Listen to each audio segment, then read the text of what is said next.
Hello everyone. आज का जो हमारा टॉपिक है वो है biomedical waste handling and its disposal. जो बायोमेडिकल वेस्ट होता है उसको हैंडल कैसे किया जाता है, उसकी ट्रीटमेंट कैसे होती है और फिर उसका डिस्पोजल कैसे होता है, मतलब ओवरऑल मैनेजमेंट कैसे किया जाता है। तो बायोमेडिकल वेस्ट एक्चुअली क्या होता है, जो हॉस्पिटल से जो वेस्ट निकलते हैं, ठीक है, हॉस्पिटल से जो भी जिस तरह के वेस्ट होते हैं वो बायोमेडिकल वेस्ट कहलाते हैं। तो ये तो सिंपली है। थोड़ा और हम इसके डीप में जाएं तो बायोमेडिकल वेस्ट क्या होता है कि ऐसा कोई भी वेस्ट जिसके पास क्या हो, या तो वो खुद इन्फेक्शियस हो या फिर उसके पास कैपेबिलिटी हो कि वो इन्फेक्शन कॉज कर दे। ठीक, तो ऐसा कोई भी वेस्ट क्या कहलाता है, बायोमेडिकल वेस्ट कहलाता है। ठीक, और ये जो वेस्ट हैं, चूंकि हॉस्पिटल से ये सारे वेस्ट जनरेट होते हैं, तो हॉस्पिटल में जो भी प्रोसेसिंग चल रही है, मतलब कोई पेशेंट है उसकी डायग्नोसिस के दौरान, ट्रीटमेंट के दौरान, कोई ऑपरेशन के दौरान, ये सारी चीज़ों के दौरान जो भी, या लैब में कोई टेस्ट हुआ है, ब्लड टेस्ट या कोई भी टेस्ट, तो उसके दौरान जो भी वेस्ट निकलता है वो क्या होता है, वो बायोमेडिकल वेस्ट होता है। तो इसी वेस्ट को कैसे मैनेज करते हैं हमें ये देखना है। पहले सबसे पहले बायोमेडिकल वेस्ट होता क्या है, is any waste containing infectious और पोटेंशियली इन्फेक्शियस मटेरियल। या तो खुद वो इन्फेक्शियस हो या फिर उसके अंदर कोई ऐसी चीज हो जो इन्फेक्शन कॉज कर सके, तो वो क्या कहलाती है, बायोमेडिकल वेस्ट कहलाती है। These wastes are generated during the diagnosis, treatment and immunization of humans and animals. इन सारी जगहों से ये जो बायोमेडिकल वेस्ट है वो जनरेट होते हैं। बायोमेडिकल वेस्ट जो होते हैं वो लिक्विड फॉर्म में और सॉलिड फॉर्म में, दोनों फॉर्म में हो सकते हैं। कुछ बायोमेडिकल जो वेस्ट है उसके एग्जांपल्स हैं, देखिए, जैसे water sorry waste sharp, sharp मतलब कोई भी धारदार नुकीली चीज हो सकती है, जैसे नीडल्स हैं, लैंसेट, सिरिंज, स्कैल्पेल्स, ब्रोकन ग्लास जो हॉस्पिटल से निकलते हैं। ह्यूमन टिश्यू या फिर आइडेंटिफाइएबल बॉडी पार्ट्स हो सकता है। एनिमल टिश्यू हो सकता है, बैंडेजेस हैं, यूज्ड बैंडेजेस, ड्रेसिंग्स हो गया, ग्लव्स हो गया और अदर जो मेडिकल सप्लाईज हैं। Liquid waste from infected areas, कोई इन्फेक्टेड एरियाज पेशेंट का, वहां से कोई लिक्विड वेस्ट या लेबोरेटरी वेस्ट, ये सारे वेस्ट किसके अंडर आते हैं, बायोमेडिकल वेस्ट के अंदर आते हैं। अब थोड़ा इसको और कंसाइज में देखिए तो जो टाइप्स ऑफ बायोमेडिकल वेस्ट, मतलब बायोमेडिकल्स के जो टाइप है उसको डब्ल्यूएचओ ने, वर्ल्ड हेल्थ ऑर्गेनाइजेशन ने 8 कैटेगरीज में बांट के रखा हुआ है। ठीक है, जैसे सबसे पहला है इन्फेक्शियस वेस्ट। तो इस वेस्ट में कौन कौन सी वेस्ट आते हैं, तो any biomedical waste that is infectious और कंटामिनेटेड। ऐसा कोई भी वेस्ट है जो इन्फेक्शियस है या फिर कंटामिनेटेड है तो वो किस में आता है, इन्फेक्शियस वेस्ट में आता है। दूसरा जो वेस्ट होता है वो शार्प्स होता है, मतलब कोई भी नुकीली धारदार चीज जो आती है तो वो बायोमेडिकल वेस्ट इस कैटेगरी के अंडर आएगा। तो शार्प्स में जैसे शार्प ऑब्जेक्ट जो भी है, नीडल्स हो गया, स्कैल्पेल्स, ब्रोकन ग्लास या फिर रेजर, ये सारी चीजें शार्प्स के अंदर आएंगी। नेक्स्ट पैथोलॉजिकल वेस्ट है। तो ये वेस्ट क्या होता है, बॉडी पार्ट्स ऑफ ह्यूमंस और एनिमल्स इंक्लूडिंग टिश्यूज, फ्लूइड्स और ब्लड। कोई भी ह्यूमन या एनिमल का बॉडी पार्ट है, टिश्यू है, फ्लूइड है, ब्लड है, ये सारी चीजें पैथोलॉजिकल वेस्ट के अंडर आती हैं। फार्मास्यूटिकल वेस्ट जो दवाइयाँ होंगी, जो भी अनयूज्ड ड्रग्स हैं, मेडिसिन है या फिर क्रीम्स दैट आर एक्सपायरिंग, तो ये सब फार्मास्यूटिकल वेस्ट के अंडर आते हैं। नेक्स्ट जो है वो जीनोटॉक्सिक वेस्ट है। तो जीनोटॉक्सिक वेस्ट में क्या होती है, toxic drugs and hazardous toxic waste. Radioactive waste में क्या आएगी, ऐसा कोई भी वेस्ट जिसके पास क्या है, रेडियो एक्टिव मटेरियल होता है, तो वो रेडियो एक्टिव वेस्ट के अंडर आता है। नेक्स्ट केमिकल वेस्ट है। तो liquid waste from machines, batteries and disinfectants is chemical, chemical waste. तो मशीन्स कोई भी है, कोई बैटरी है या फिर कोई भी इंफेक्शन को खत्म करने वाला कोई भी केमिकल है तो वो केमिकल वेस्ट के अंडर आएगा। ये सारे वेस्ट बायोमेडिकल वेस्ट की कैटेगरी है। ठीक है, बायोमेडिकल वेस्ट की कैटेगरी है जिसको डब्ल्यूएचओ ने कैटेगराइज किया है। और लास्ट जो होता है जनरल या फिर अदर वेस्ट, मतलब कोई भी नॉन हैजार्डस, मतलब हाँ, जो हार्मफुल वेस्ट नहीं है तो वो जनरल वेस्ट में आ जाएगा। ठीक, तो ये जो बायोमेडिकल वेस्ट होते हैं उनको कैटेगराइज कर दिया गया है। अब नेक्स्ट जो है वो है अब procedure of biomedical waste management. तो बायोमेडिकल वेस्ट जो है उसका मैनेजमेंट कैसे किया जाता है, तो कुछ स्टेप्स वाइज ये सारी चीज की जाती हैं। जैसे हैंडलिंग, हैंडलिंग मतलब सिंपली ऑब्जर्व करना है आपको, जो भी आपको वेस्ट मिलता है, जो भी वेस्ट है उसको देखेंगे कि उसका जनरेट कहाँ से हुआ है, मतलब सोर्स क्या है उसके जनरेशन का और किस तरीके से खत्म किया जा सकता है, ये सारी बातें हैंडलिंग के अंदर देखी जाती। सेग्रीगेशन मतलब सेपरेट करना, जो भी वेस्ट होते हैं उनको सेपरेट किया जाता है, अलग अलग किया जाता है, क्योंकि अब जो हॉस्पिटल से मान लीजिए वेस्ट निकले तो कई तरह के वेस्ट निकलेंगे, तो उन सारे वेस्ट को क्या किया जाएगा, अलग अलग किया जाएगा। तो सेग्रीगेशन में ये काम किया जाता है। फिर एक्यूमुलेशन और स्टोरेज में क्या किया जाता है, जो भी वेस्ट अलग अलग किया गया है फिर उसको इकट्ठा किया जाता है, फिर उसको स्टोर किया जाता है कुछ टाइम के लिए। फिर ट्रीटमेंट, ट्रांसपोर्टेशन किया जाता है, ट्रीटमेंट किया जाता है मतलब उसको जो भी उसका इन्फेक्शियस है, कोई पैथोलॉजिकल इन्फेक्शन है उसमें अगर, तो उसको डिस्पोज करने से पहले उसको खत्म कर दिया जाता है। ट्रांसपोर्टेशन मतलब जहाँ पे डिस्पोजल साइट है वहाँ पे ले जाया जाता है उसको और फिर डिस्पोज कर दिया जाता है। तो ये इन स्टेप्स के अंदर क्या किया जाता है, बायोमेडिकल वेस्ट को पूरा मैनेज किया जाता है, हैंडल किया जाता है। ठीक, तो सबसे पहला क्या आता है, observation of biomedical waste handling.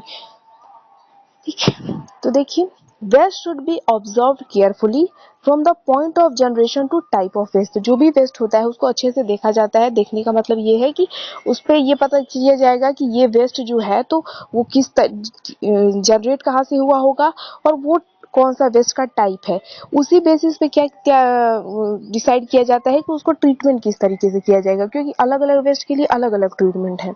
तो level of generation and disinfection determines the process of treatment और वेस्ट। तो जैसा बना होगा, जहाँ से जनरेट हुआ होगा या फिर किस तरीके से उसको खत्म कर दिया जा सकता है उस वेस्ट को, इस बेसिस पे उसका ट्रीटमेंट का प्रोसेस डिसाइड होता है।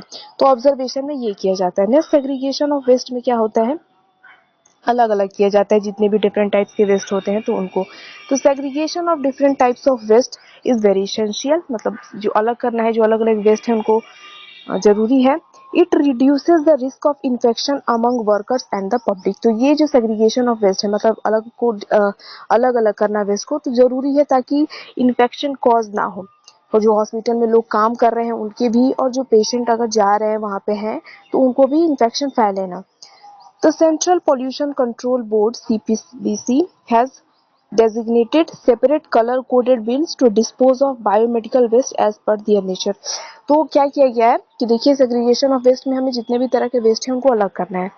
तो जो हमारी सेंट्रल पोल्यूशन कंट्रोल बोर्ड है तो उसने क्या बताया है, अलग अलग बिन्स में जो होता है ना, बिन इसमें डालते हैं हम, तो इनमें अलग अलग कलर के बिन्स में बताया गया है कि इस कलर में आपको ऐसा वेस्ट उसमें डालना है।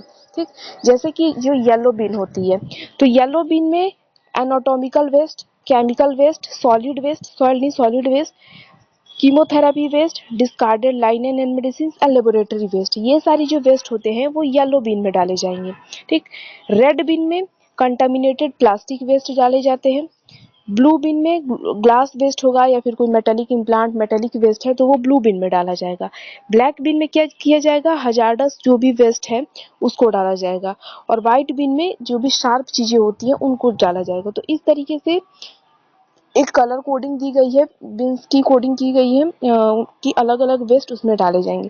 जैसे एग्जांपल के लिए अगर देखें तो रेड बिन्स में क्या है हमारा, कि प्लास्टिक जो वेस्ट होते हैं उनको डाला जाता है कंटामिनेटेड। तो इसमें क्या आ जाएंगे, catheters, tubes, cannula, syringe, plastic IV bottles, rubber gloves, specimen containers, vaccine, ये सारी चीजें आ जाएंगी। वहीं येलो बिन में human anatomical waste, yellow bin में हमारा क्या है, येलो बिन में ये सारे वेस्ट है। ठीक, तो ये सब आ जाएगा, antibiotics, liquid waste, disinfecting waste. और व्हाइट बिन में शार्प चीजें आएंगी, तो needle, syringe, fixed needle, blade, ये सारी चीजें आएंगी। ठीक है, तो इनको अलग अलग कैटेगराइज कर दिया जाता है। तो ये सेकेंड स्टेप होता है कि आपने सेग्रीगेट कर दिया, अलग कर दिया उन वेस्ट को। थर्ड क्या है, थर्ड है एक्यूमुलेशन एंड स्टोरेज।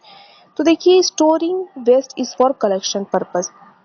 तो स्टोरिंग करना क्यों है, तो कलेक्शन के पर्पज पे, जो भी वेस्ट है आपको उसको इकट्ठा करना है। तो accumulation stands for holding of waste for a short time near the point of waste generation. तो एक्यूमुलेशन का क्या मतलब होता है, इकट्ठा करना जो भी है, तो आपको उस वेस्ट को इकट्ठा करना है शॉर्ट टाइम के लिए, थोड़े समय के लिए, वेस्ट ऑफ जनरेशन पॉइंट पे, मतलब जहाँ जिस जगह पे वेस्ट जनरेट हुआ है, मतलब हॉस्पिटल से वेस्ट जनरेट हुआ है तो आपको सारे जगह वहाँ पे वेस्ट को इकट्ठा करना है, थोड़े टाइम के लिए रुकना है वहाँ पे। Storage stand for long term storing of waste near the waste treatment और डिस्पोजल साइट। और स्टोरेज मतलब जहाँ पे ट्रीटमेंट साइट है, डिस्पोजल साइट है, वहाँ पे ले जाके आपको रखना है। ठीक, थोड़े टाइम के लिए, ज़्यादा टाइम के लिए हो सकता है कि वहाँ पे ले जाने के बाद तुरंत ही डिस्पोज ना हो, कुछ दिन बाद डिस्पोज हो, तो स्टोरेज उसको कहते हैं। अब ये चीज़ें हो गई, तो उसके बाद क्या होता है, ट्रीटमेंट की जाती है, ये पहले आएगा, ठीक है, ट्रीटमेंट की जाती है। तो treatment signifies the modification of waste before sending it to the final resting place. तो ट्रीटमेंट में किया जाता है कि जो वेस्ट होता है उसको मॉडिफाई किया जाता है। ठीक, मॉडिफाई करने का मतलब यहाँ पे क्यों होता है कि डिस्पोज करने से पहले जो भी बायोमेडिकल वेस्ट होते हैं उनको डिस्पोज करने से पहले जो भी उनका पैथोजन होता है, कोई इन्फेक्शन होता है, उसको खत्म करना पड़ता है। ठीक, मान लीजिए कोई बायोमेडिकल वेस्ट है, उसको लैंडफिल करना है, ठीक है, लैंड फिलिंग करनी है, मतलब गड्ढा बना के जमीन में उसको वहाँ पे डिस्पोज कर देना है। तो इससे पहले उस वेस्ट में जो भी कोई इन्फेक्शन ना हो, पैथोजन ना हो, उसको मारना पड़ता है। ठीक, तो इसमें ट्रीटमेंट में ये किया जाता है। तो treatment should be done at the source of generation. तो सोर्स ऑफ जनरेशन पर ही ट्रीटमेंट कर देना चाहिए, जो भी चीज़ है, अगर इन्फेक्शन है तो उसको खत्म कर देना चाहिए। Some of the processes involve are bleaching, shredding and chemical disinfecting. तो ट्रीटमेंट में कुछ प्रोसेसेस हैं, जैसे ब्लीचिंग कर दी जाती है, श्रेडिंग या फिर केमिकल डिसइंफेक्टिंग कर दी जाती है, जिसकी वजह से जो भी इन्फेक्शन है वो खत्म हो सकता है। After treatment the residual can be transported to their disposal site. और ट्रीटमेंट करने के बाद जो इन्फेक्शन अगर है उसमें, तो उसको खत्म करने के बाद क्या किया जाता है, उसको डिस्पोजल साइट पे, जहाँ पे डिस्पोज किया जाएगा, वहाँ पे ट्रांसपोर्ट कर दिया जाएगा। तो नेक्स्ट हमारा क्या होता है, ट्रांसपोर्टेशन ऑफ वेस्ट होता है। तो वेस्ट और mobilised from the generation point two the treatment disposal site bye a designated vehicle. तो जो वेस्ट आपने डिसइंफेक्टिंग कर दिया है, उसको ट्रीट कर दिया, आप उसको डिस्पोजल साइट पे लेकर जाएंगे एक डेजिग्नेटेड व्हीकल से, गाड़ी से। ठीक, वो भी गाड़ी में लेकर जाया जाता है। तो जो भी वेस्ट होता है तो उसको प्रॉपरली कवर करके रखा जाता है, बंद जो गाड़ी होती है उसमें लेकर जाया जाता है, ताकि इन्फेक्शन अगर कुछ हो उसमें तो फैले नहीं। ठीक है, तो वहाँ पे लेकर जाएगा। अब डिस्पोजल साइट पे ले जाने के बाद क्या होता है, डिस्पोजल होता है। तो लास्ट हमारा जो होता है स्टेप ये होता है, और इसमें हमारा जो डिस्पोजल के अलग अलग मेथड्स होते हैं ये डिस्कस करने हैं। तो डिस्पोजल ऑफ बायोमेडिकल वेस्ट। तो देखिए, disposal methods differ in availability, efficiency, cost effectiveness and impact on the environment. तो डिस्पोजल मेथड क्या होते हैं, अलग अलग होते हैं, और वो डिफर करते हैं किस चीज़ में, एफिशिएंसी में, मतलब किसी की एफिशिएंसी ज़्यादा हो सकती है, किसी की कम हो सकती है। अवेलेबिलिटी मतलब ऐसा हो सकता है कि जो मेथड है वो उस पर्टिकुलर जगह पे ना अवेलेबल हो। और फिर effectiveness and impact on environment, हो सकता है उस एनवायरनमेंट में वो चीज़ सुटेबल ना हो करने के लिए। तो कहने का मतलब है अलग अलग जो मेथड्स होते हैं वो होते हैं और डिफर करते हैं। Biomedical waste should be pathogen free before disposal. तो डिस्पोज करने से पहले जो भी बायोमेडिकल वेस्ट होता है वो पैथोजन फ्री होना चाहिए, उसमें किसी तरह का पैथोजन इन्फेक्शन नहीं होना चाहिए। क्यों नहीं होना चाहिए, कि मान लीजिए अगर लैंड फिलिंग करवाई जाएगी, उसकी मिट्टी में गड्ढा बना के आपने ज़मीन में उसको डाल दिया, तो हो सकता है कोई माइक्रोब वगैरह है, हार्मफुल चीज़ें हुई तो वो मिट्टी में मिलेंगी, सॉइल में मिलेंगी, तो उसको पॉल्यूट करेंगी, वाटर लेवल पे चली जाएंगी, तो वो गंदा होगा। तो इसीलिए उसको डिस्पोज करने से पहले पैथोजन फ्री करना ज़रूरी होता है, उसके लिए ट्रीटमेंट की जाती है। ठीक, अब अगर अलग अलग डिस्पोजल मेथड्स की हम बात करें तो सबसे पहला है इंसिनरेटर्स। तो इंसिनरेशन के बारे में हमने कल भी देखा था कि इंसिनरेशन मतलब होता है बहुत ही हाई टेम्परेचर पे बर्न करना।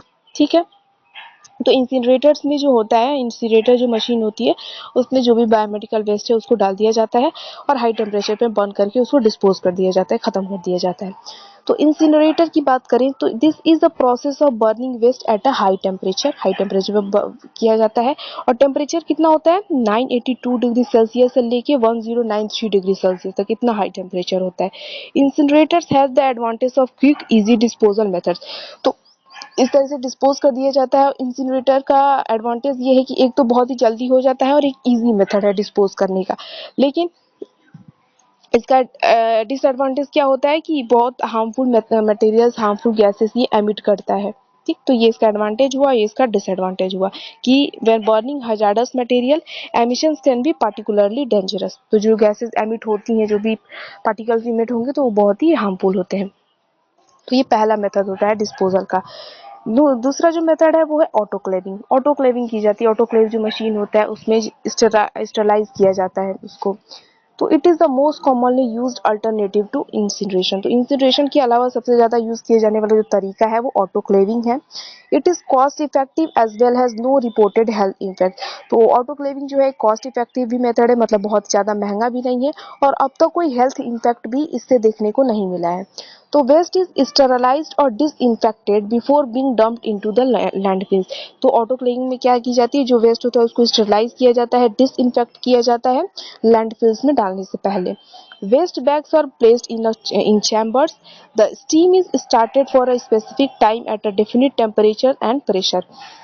तो ऑटोक्लेविंग में की किया जाती है कि जो भी वेस्ट का बैग होता है उसको चैम्बर में डाला जाता है, फिर स्टीम दिया जाता है एक पर्टिकुलर टेम्परेचर पे और पर्टिकुलर टाइम तक, ठीक, पर्टिकुलर प्रेशर और टेम्परेचर रहता है और एक स्पेसिफिक टाइम तक उसको ऑटोक्लेव किया जाता है।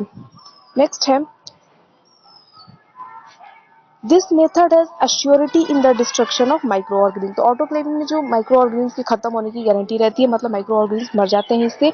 Approx 90% of biomedical wastage are suitable for autoclaving, particularly microbiological waste. तो अगर हम 90% बायोमेडिकल वेस्ट की बात करें तो उसको ऑटोक्लेविंग से क्या किया जा सकता है, ट्रीट किया जा सकता है, उसके बाद लैंडफिल्स में उसको डाल दिया जाता है। और जो भी पर्टिकुलरली माइक्रोबायोलॉजिकल वेस्ट होते हैं उनको, उनके लिए ज़्यादातर ऑटोक्लेविंग मेथड ही यूज़ किया जाता है।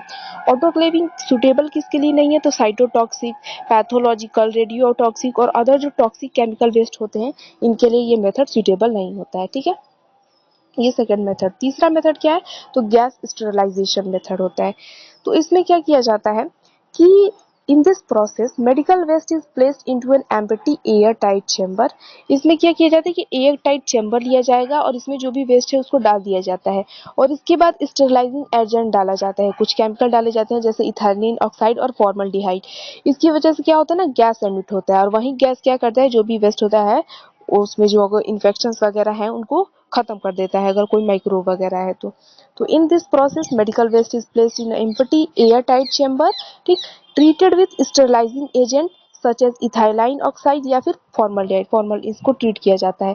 Gas emitted from these chemicals come in contact with waste, in turn it kills harmful infectious agent. तो जो भी इन्फेक्शियस एजेंट होंगे, कोई माइक्रोब होगा, वो खत्म कर दिया जाएगा और लास्ट में क्या कर दिया जाएगा, लैंड फिलिंग कर दी जाएगी जो भी चीज़ बचेगा उसकी। नेक्स्ट, केमिकल डिसइंफेक्शन में क्या किया जाता है, केमिकल्स की वजह से डिसइंफेक्ट किया जाता है, माइक्रोब्स को मारा जाता है। तो this method is preferred for liquid waste. तो ये जो मेथड होता है लिक्विड वेस्ट के लिए प्रीफर किया जाता है, जो भी लिक्विड वेस्ट है उसको ट्रीट करने के लिए केमिकल डिसइंफेक्शन मेथड का यूज किया जाता है। It can also be use for solid waste, solid waste के लिए भी इसको यूज किया जा सकता है। इस मेथड में क्या किया जाता है कि केमिकल एजेंट्स का यूज किया जाता है जैसे कि क्लोरीन का, ठीक। नेक्स्ट जो मेथड है वो माइक्रोवेव है, ठीक। तो माइक्रोवेव की मदद से क्या होता है, किया जाता है डिसइंफेक्ट किया जाता है वेस्ट को। डिसइंफेक्ट मतलब कोई इन्फेक्शन अगर है तो उसको खत्म कर दिया जाता है और बाद में जो भी अगर बचेगा कोई चीज तो क्या कर दी जाएगी, उसको लैंडफिल कर दिया जाएगा। Wastes are first placed in a shredder. These wastes are mixed with water and internally heated which neutralizes present biological।